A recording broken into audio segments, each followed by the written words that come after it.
Boa noite, gente. Sejam todos muito bem-vindos.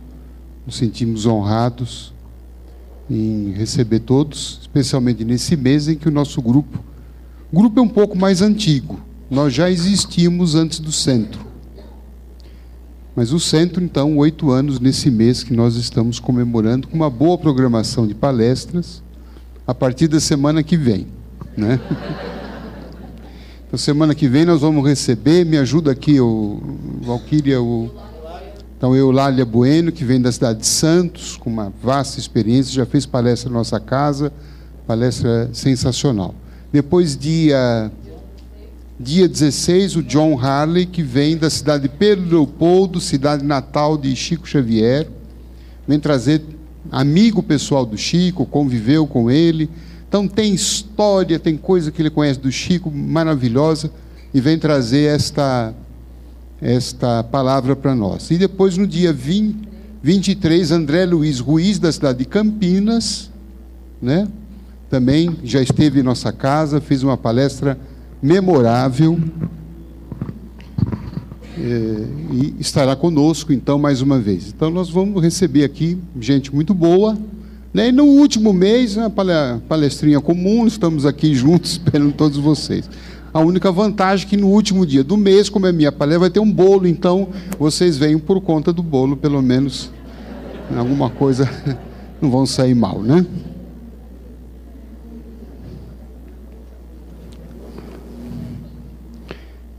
Quero comentar um capítulo que nós tratamos aqui em nosso livro, Pensamentos que Ajudam, capítulo que me inspirou, inclusive, a fazer o programa ontem na Rádio Boa Nova, cujo título é Progredir Sempre. E esse capítulo tem por base um pensamento de Allan Kardec, que está lá no Livro dos Espíritos. E Allan Kardec disse o seguinte: todos os espíritos tendem para a perfeição, e Deus lhes faculta os meios de alcançá-la pelas provações da vida corporal. Mas em sua justiça, Deus lhes concede realizar em novas existências o que não puderam fazer ou concluir numa primeira prova. Vamos pensar um pouquinho sobre isso? Porque eu acho que tem coisa muito boa para a gente aprender, para a gente aplicar e para melhorar a nossa vida. A primeira notícia que eu achei muito legal, que me consolou, como é a proposta do Espiritismo, de consolação, é de que Deus programa todos nós para a perfeição. Quando Deus nos cria, Ele já colocou lá um programinha, instalou um programa, que ao longo do tempo nós vamos virar espíritos o quê? Perfeitos. Você acredita, dona Vera, a senhora, que a senhora um dia será perfeita?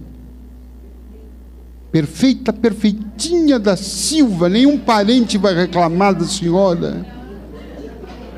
Vão rezar para a senhora, vão pedir bênção, milagre. Não acredita? Mas Deus acredita. Deus programou todos nós para esta perfeição. É claro que a gente olha para nós hoje e fala, está longe desse negócio, né? A gente às vezes nem acredita, né, que pode ser. Você também não acredita em você? Não, Deus errou, você saiu fora de linha. Não. Teria Deus errado? Não. Até porque está lá na Bíblia, livro da Gênesis, nós somos criados à imagem e semelhança de Deus. E quando Deus acabou de criar os homens, está lá na Bíblia, diz que Deus olhou para nós e falou, e viu que era bom. Ele mesmo colocou o selo de qualidade. Filho de Deus. É bom. Ah, mas por que eu não sou bom hoje? Não. É que esta bondade, essa perfeição, Deus não deu de graça para nós.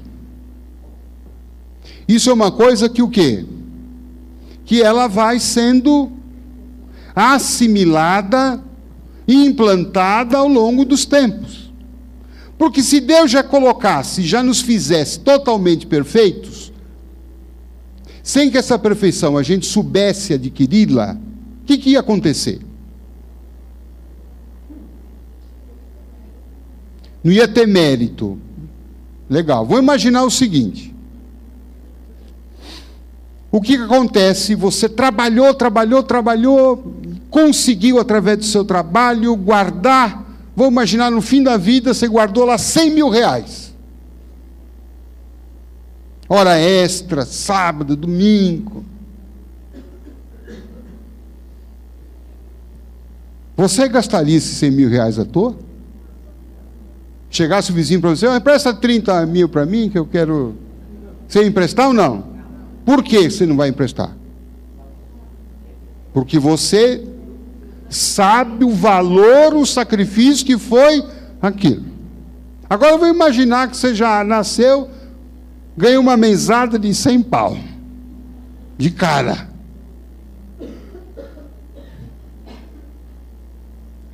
Você ia emprestar esse dinheiro?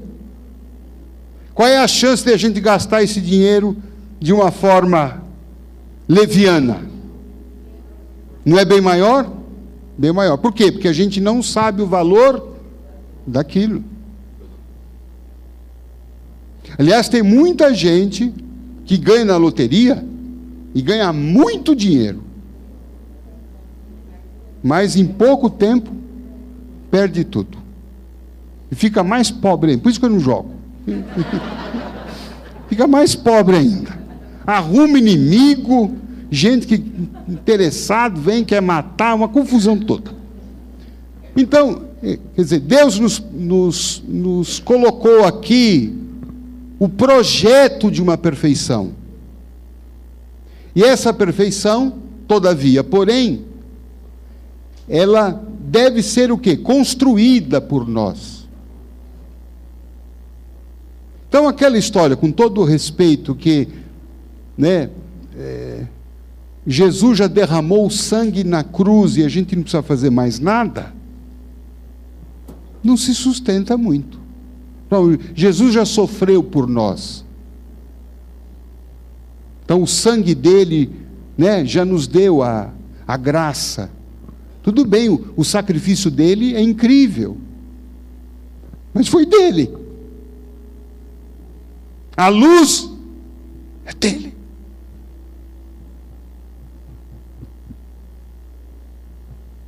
E a minha luz.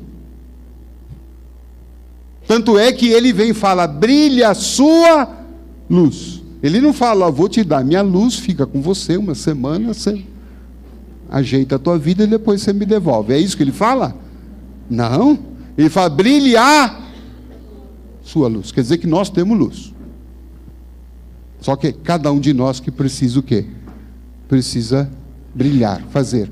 Então, o projeto de Deus, quando nos cria simples e ignorantes, segundo a doutrina espírita, lá na noite dos tempos, ele tem um projeto de nos levar lá para frente para sermos espíritos perfeitos. Bom, qual é a vontade de ser perfeito? Eu tenho certeza que alguém deve estar se perguntando isso, porque eu me perguntei, bom, qual é a vontade de eu ser perfeito? Deixa eu aqui com minhas neuras, com as minhas maluquices, não é? Para que ser perfeito? É que a vantagem de ser perfeito é que quanto mais eu vou evoluindo, quanto mais eu vou crescendo, mais eu vou ficando de cabeça boa e coração bom, coração melhor. Eu vou ficando mais lúcido. Eu vou distinguindo aquilo que me convém, aquilo que não me convém. Porque por que a gente se complica na vida, minha filha? Por que a gente se estrumbica? Porque muitas vezes a gente escolhe o que não convém. Pode ver, faz um retrospecto da sua vida. Aquele dia que você, tinha que falar não, mas você falou sim. Casou, pronto.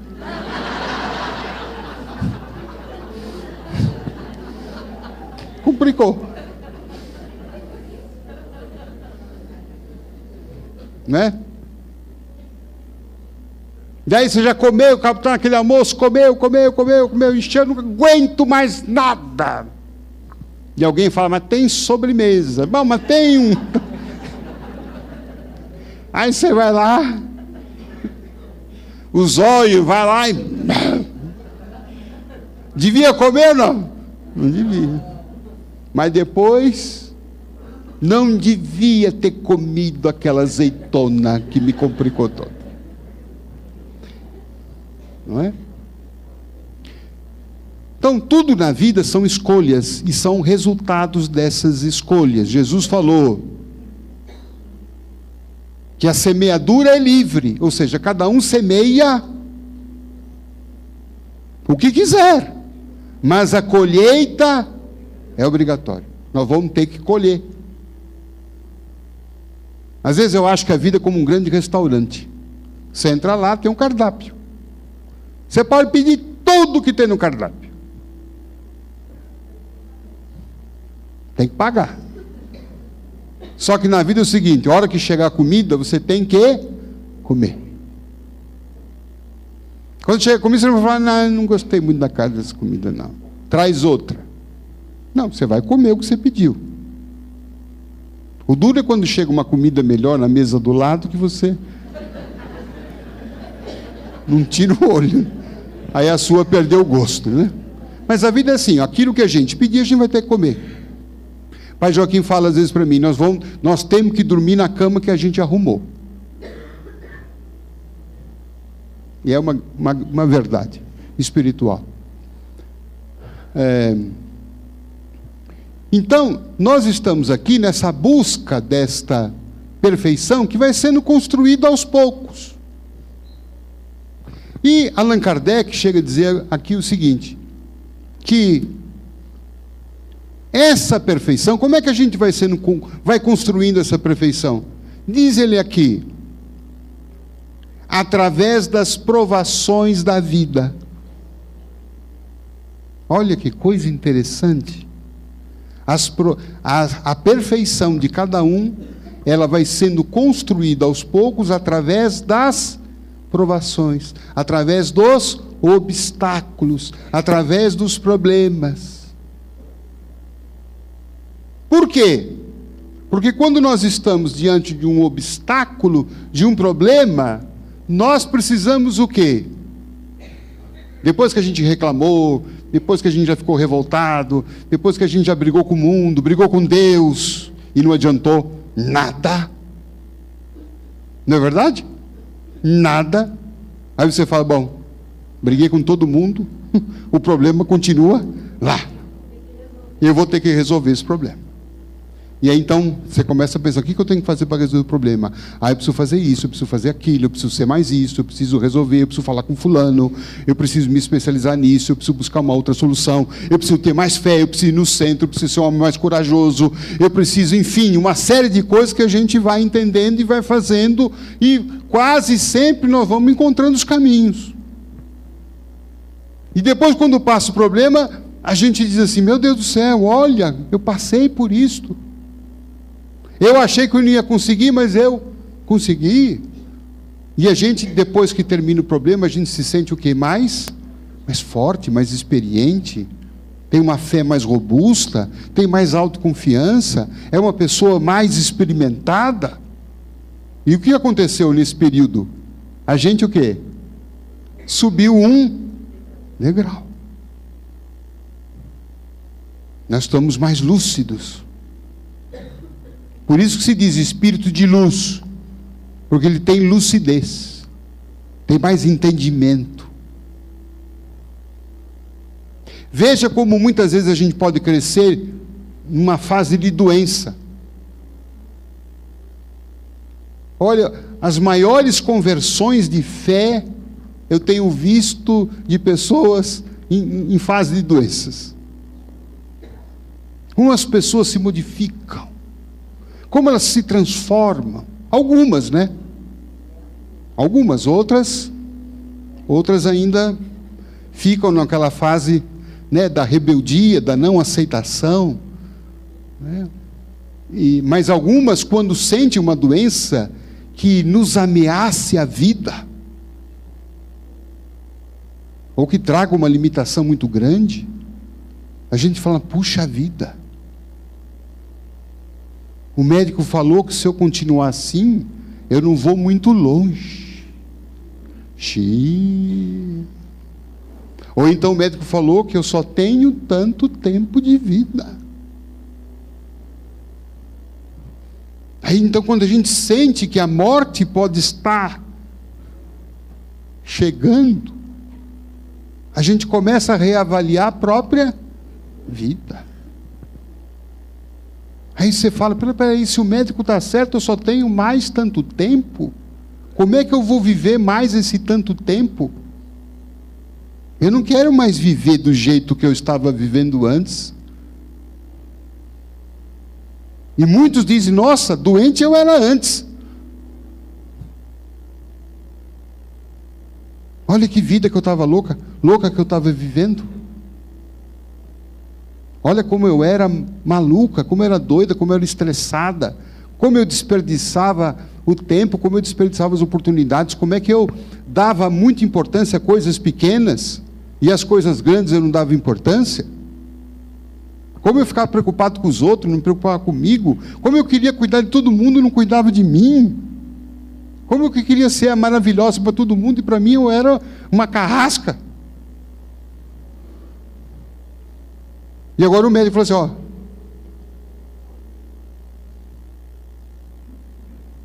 e agora? Eu pergunto para muitas pessoas que vêm na sala de cura no domingo, e agora, o que você vai fazer quando você sair daqui?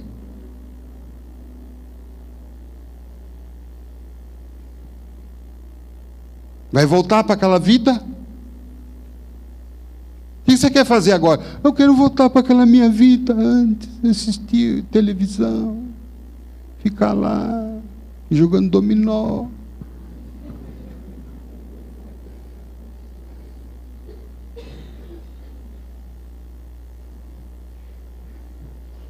Eu fico pensando, Deus, dê um motivo para Deus te curar. Eu só quero voltar para a minha vidinha. Não, aquela vidinha, não. Agora, quando a pessoa, não, pelo amor de Deus, eu quero fazer outra coisa. Eu tenho um sonho, eu tenho um projeto, eu quero fazer isso, eu quero fazer aquilo.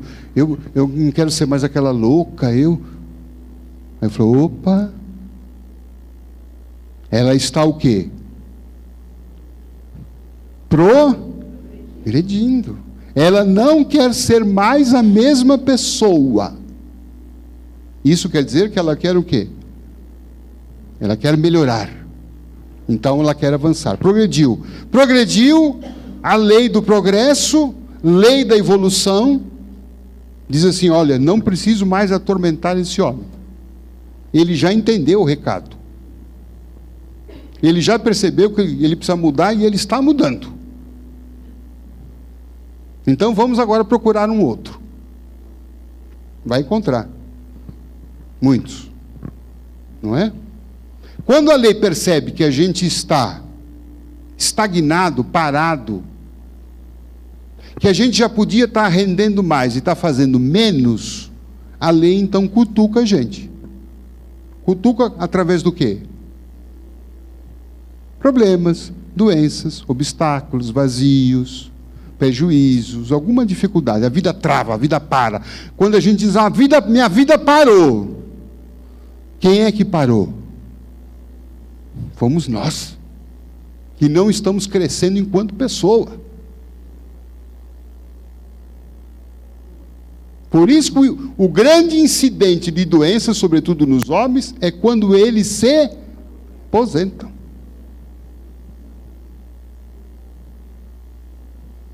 Aposentam. Não é macumba de mulher, é porque de fato, né? Estagnou, parou, se sente o quê? Inútil. E aí a lei de evolução nos visita de tempos em tempos. E quando ela chega e vê que a gente está estagnado, parado, fala, opa, tem serviço a fazer aqui. Agora, quando ela vê que a gente está em movimento, está tentando melhorar, às vezes até errando, Às vezes até errando.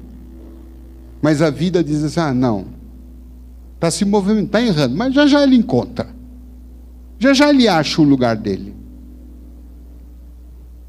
Então nosso irmão está evoluindo. Agora quando ela vê que nós estamos parados, caiu no chão, cai no chão. Ele errou, caiu no chão. Está lá até hoje. Então tem serviço aqui para fazer. Vamos piorar as coisas. Né? Como é que a lei fala? Piora as coisas. Para criar em nós o quê? Uma força interior para que a gente o quê? Busque uma saída. E a saída é sempre para o alto. Está lá no Antigo Testamento. Buscai as coisas do alto.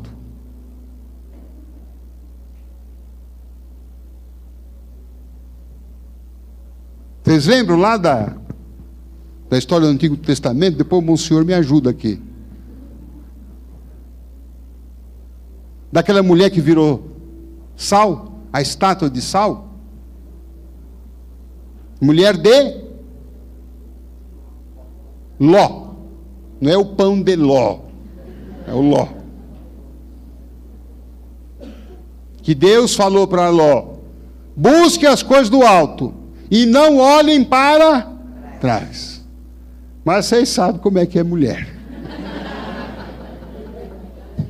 Ela não aguentou, olhou para trás, virou estátua de sal.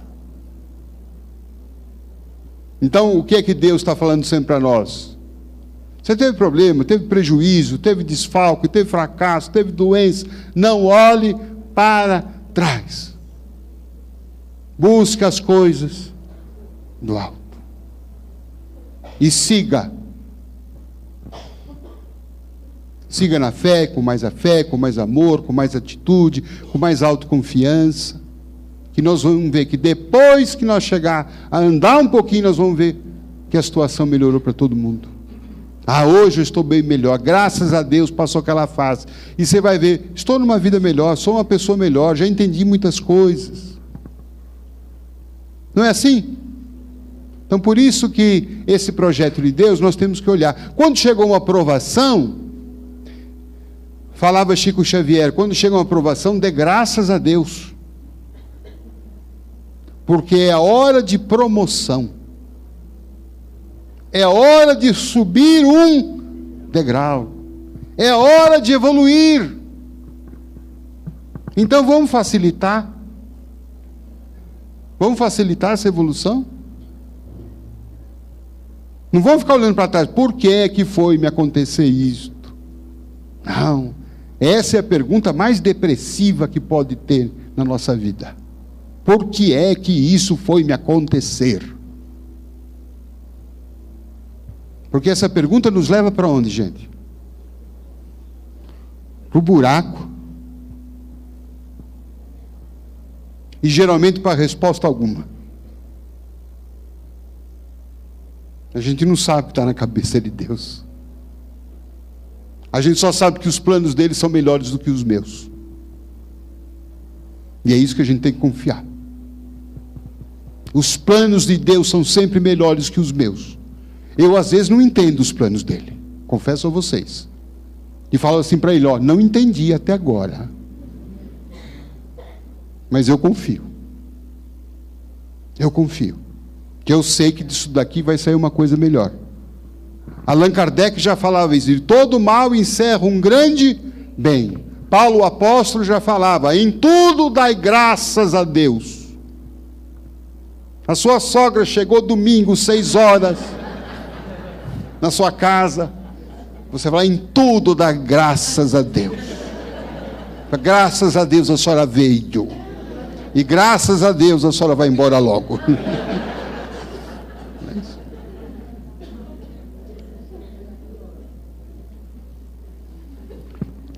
Não desdenhar, brigar, reclamar, se queixar contra as provações. Cada vez que a gente se queixa, reclama, nós estamos colocando uma energia nisto. Nós estamos negativando a situação.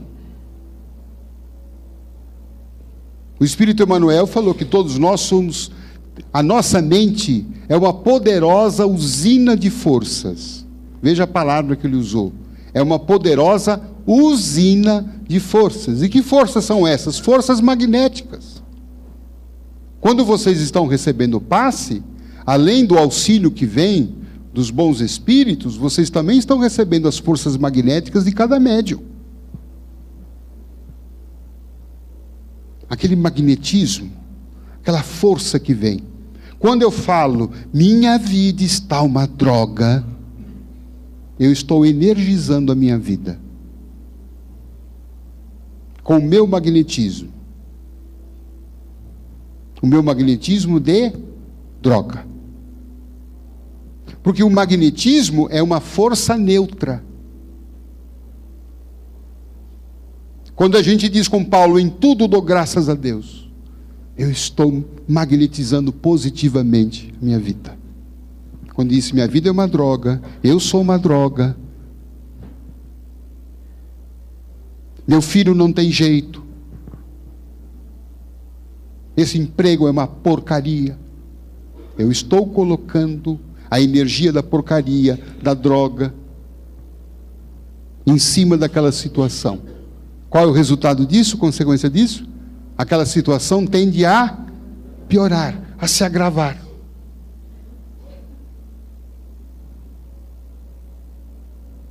Por isso sempre convém dizer, estou melhorando. A cada dia as coisas estão indo melhor. Outro dia eu lembrei aqui daquele locutor, era um astrólogo famoso, Omar Cardoso. Você ouviu Omar Cardoso? Ele entrava depois do programa do Zé Bétio, não era? Você não ouviu. Não é do seu tempo, muito bem. Mas ele falava uma coisa, um mantra, que não era dele, era de um pensador francês, mas que as palavras são muito bonitas, né? E a gente deve pensar nisso. E era mais ou menos assim, todos os dias, sob todos os aspectos, vou cada vez melhor. Não é isso? Fui fiel? Foi. A senhora ouvia, era isso mesmo. Depois teve um filho dele, né? O Omar Cardoso, filho também, que teve o programa. Mas isso não vem ao caso. Então vamos lá, vamos tentar mentalizar isso? Todos os dias, sob todos os aspectos, vou cada vez melhor. Ou, o que está lá no Salmo de Davi, o Senhor é meu pastor, nada me faltará. Qual é a força dessas palavras? É a força que eu ponho nelas. É a fé que eu deposito nelas. Porque você fala, o Senhor é meu pastor, nada me faltará, a conta ainda não foi paga desse mês, o Senhor é meu pastor. Não funciona. Porque Allan Kardec disse, então, que é no esforço da vicissitude, da prova, que nós estamos o quê? Progredindo.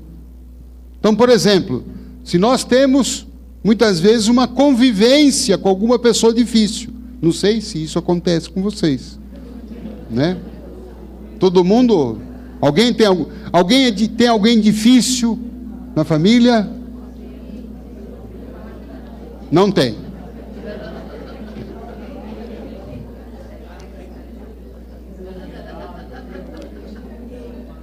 A gente pode dizer o seguinte, não é uma pessoa difícil, é um desafio para mim. Não é isso? Fulano é um desafio. Fica mais assim charmoso, né? Você fala, fulano é muito difícil, eu estou magnetizando aquilo. Eu estou dando um passe negativo.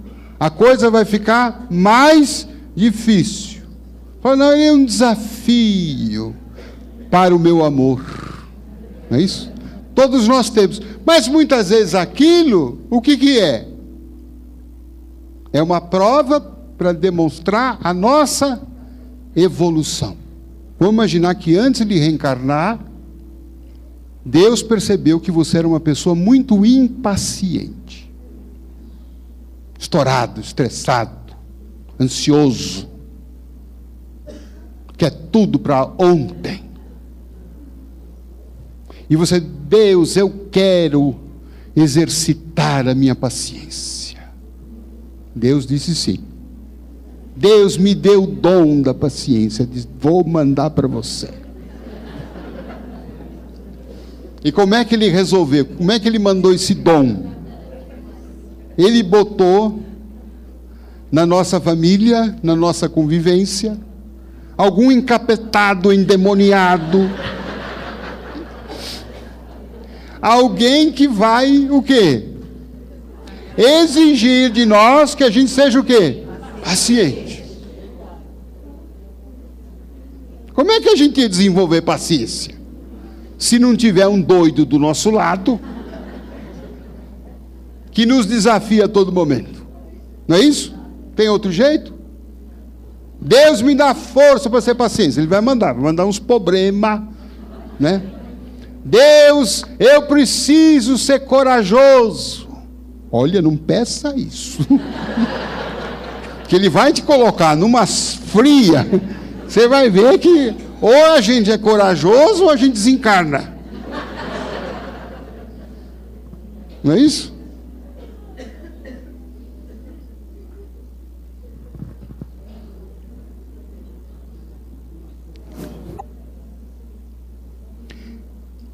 Eu queria contar uma história real que está nesse livro aqui, Ação e Reação.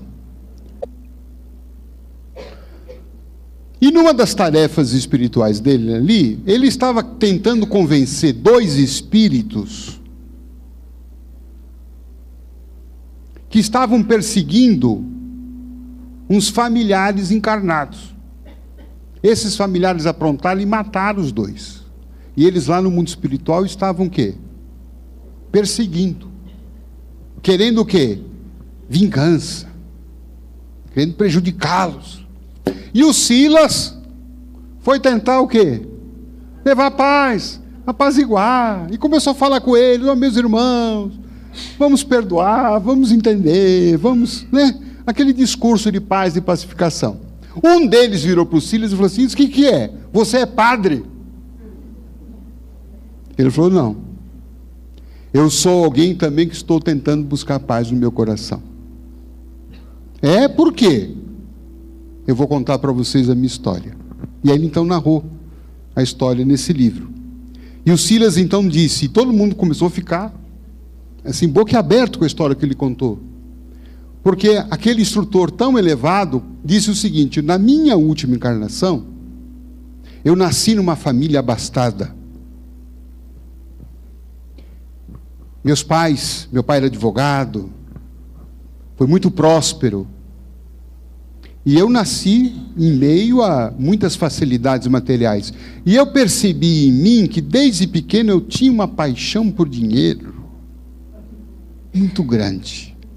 Eu tinha uma paixão por posses, joias, terras, propriedades. E fui crescendo com isso. A minha mãe, que era uma mulher muito caridosa, muito religiosa, me orientava, filho, a vida não é só dinheiro, a vida não é só acumular, nós precisamos ser bons, nós precisamos ser pessoas caridosas, porque isto é o maior tesouro que a gente tenha. E essa mãe sugeria ao filho, por que você não estuda medicina? Quanta gente você vai poder ajudar? Quantos tesouros você vai poder ajudar?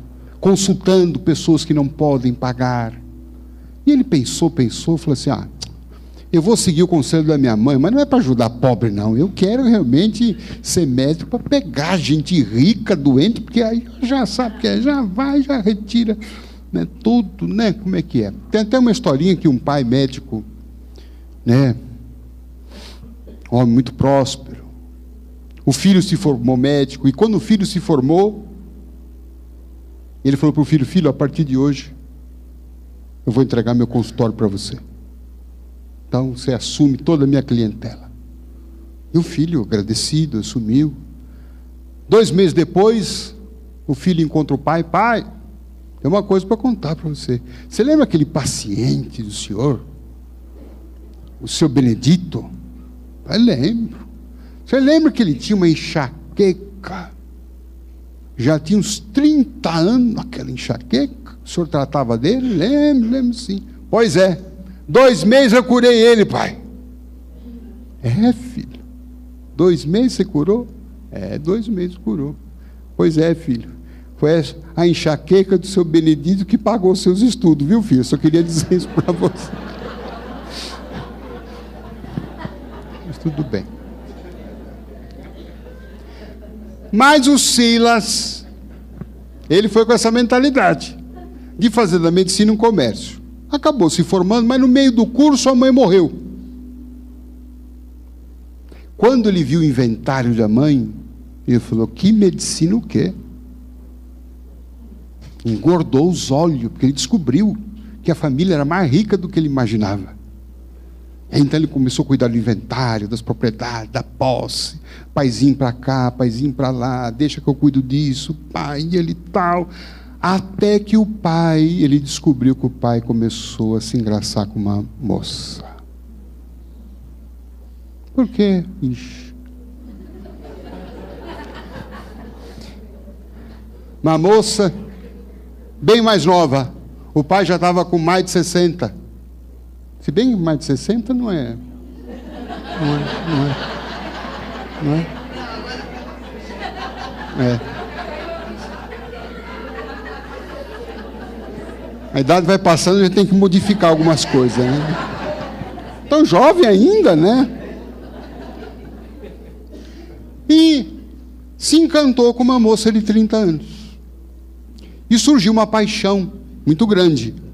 E o Silas começou a ficar muito preocupado, insatisfeito com essa paixão.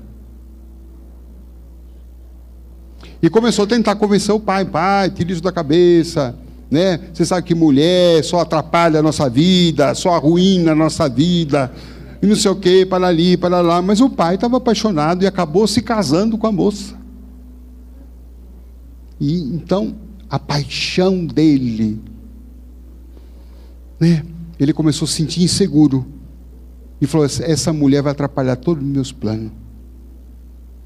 E começou a pensar, né? Eu preciso eliminar essa mulher. Pensou até em matá-la. E só não fez isso porque ele imaginou: meu pai vai ficar muito desgostoso. E de repente até me deserta da herança. Aí a cabeça foi maquinando e descobriu que aquela moça que casou-se com o pai tinha um primo que gostava muito dela e que tentou casar com ela, mas ela não quis. Ele começou a conversar com esse primo, se aproximou do primo, era um fanfarrão, foi seduzindo, foi falando, e começou a aproximar o primo da prima. Aquele senhor já com 60 e poucos anos, você sabe que naquela idade, naquela época, um homem de 60 anos já era um homem já quase em fim da vida. Naquela época, né? A moça queria sair, queria passear, queria ir para o cinema, queria ir para o teatro, queria, enfim, viajar. Mas o pai começou a ficar adoecido, né? Não tinha mais disposição, não tinha saúde. E o filho Silas começou o quê? Aproximar os dois. E o primo começou a ser companhia constante para a moça. E evidentemente que estimulado pelo Silas, ele começou a tentar conquistá-la sentimentalmente. E isso demorou 1 ano. 1 ano. E o próprio Silas promovia os passeios, pagava tudo, os encontros, mandavam ele para viagens. Imagine a cilada que ele preparou. Até um dia que a moça no momento, né, humano, ela acabou, né, nos braços do primo. E isso aconteceu na própria casa, onde o Silas estava escondido, e quando percebeu que eles estavam no quarto, ele foi, trouxe o pai e levou o pai para o quarto. E o pai, então, flagrou a situação. Aquilo foi um fato que repercutiu seriamente nos dois. A moça aflita, amargurada, se sentindo culpada, se sentindo, né, numa situação que ela, a princípio, não gostaria, vendo o sofrimento do marido, ela acabou adoecendo. E o próprio pai acabou também, a cada dia, adoecendo, até que, num determinado dia, a moça acordou morta. Acordou morta. Você um dia vai acordar morta também. Eu estarei lá para recebê-la, Mara.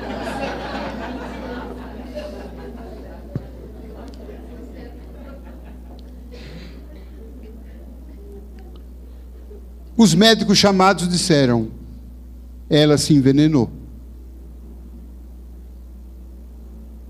E todo mundo pensou: acho que ela não suportou, né, a culpa que ela estava carregando. E acabou resolvendo dar fim à própria vida. A situação do pai piorou. Mas o pai um dia vira para o filho e disse: fui eu quem matei a Aida. Fui eu quem dei o veneno para ela. E hoje me arrependo profundamente disso. Em poucos dias ele morre. E aí então Silas percebe a tragédia que ele criou na vida dele. Ele ficou com a herança? Ficou. Ficou, não há dúvida. Mas ele disse que nada mais daquilo tinha algum valor para ele. Ele entrou numa depressão profunda e um dia foi tomar um bicarbonato de sódio, porque naquela época os homens de 60 anos tomavam bicarbonato de sódio, e no fundo ele se enganou, ele tomou arsênico e morreu. No mundo espiritual, como é que fica a história dele? E aí nós lembramos aqui o pensamento de Allan Kardec. Aquilo que a gente não conseguiu fazer numa vida, Deus, por sua bondade, nos permite a condição de continuar a nossa vida numa próxima encarnação. Silas estava, na época que o livro foi escrito, planejando a sua próxima encarnação. E como ela seria? Ele voltaria na condição, novamente, de filho dos mesmos pais. A mãe estava já no mundo espiritual, numa condição bem elevada. O pai, nada, né? Mas a mãe se dispôs: vamos voltar. Você será novamente o nosso filho. E a Aida será nossa filha e sua irmã. Você vai nascer primeiro, ela vai nascer depois. Você vai estudar medicina com muito sacrifício. E a Aida vai reencarnar com muitos problemas mentais. E você será dela não só o médico, mas será o enfermeiro, será o amigo, será o companheiro dela para toda a existência dela.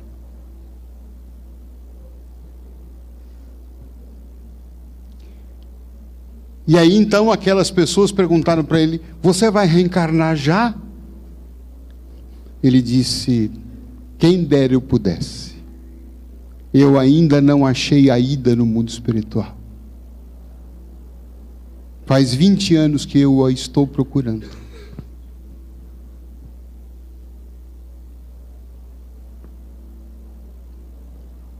Mas os mentores não sabem? Sabem. Mas sou eu que preciso reencontrá-la. Não sei se ele já reencontrou. Tomara que sim. Quem sabe ele esteja aqui na plateia.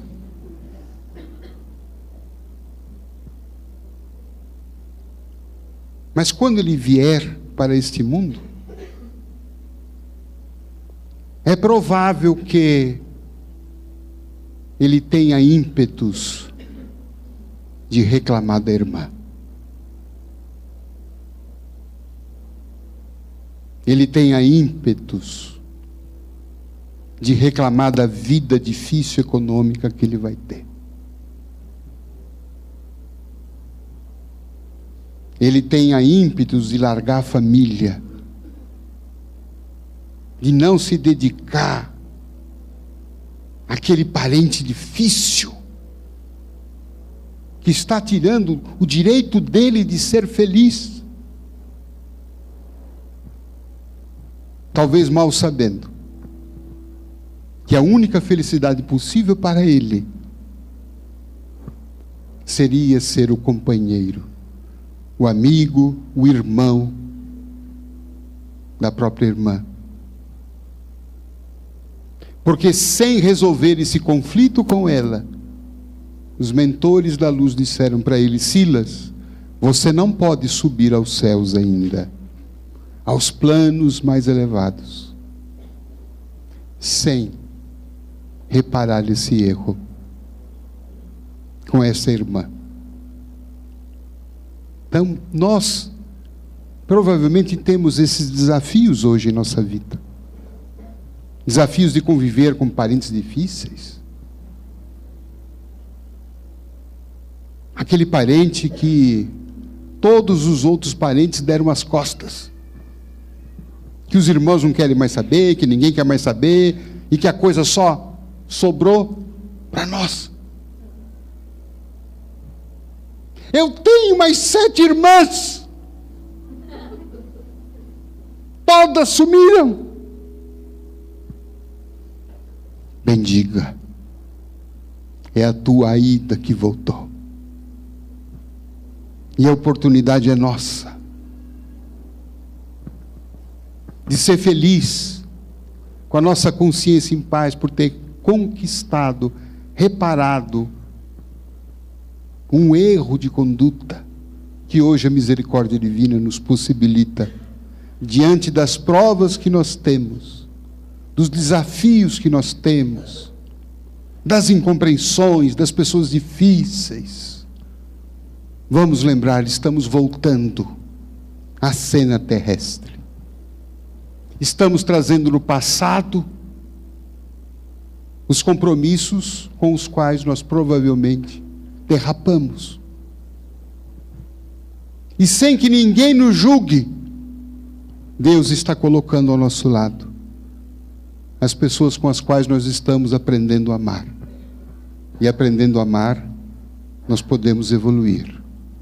E evoluindo, e só evoluindo, nós seremos felizes. Um beijo no coração.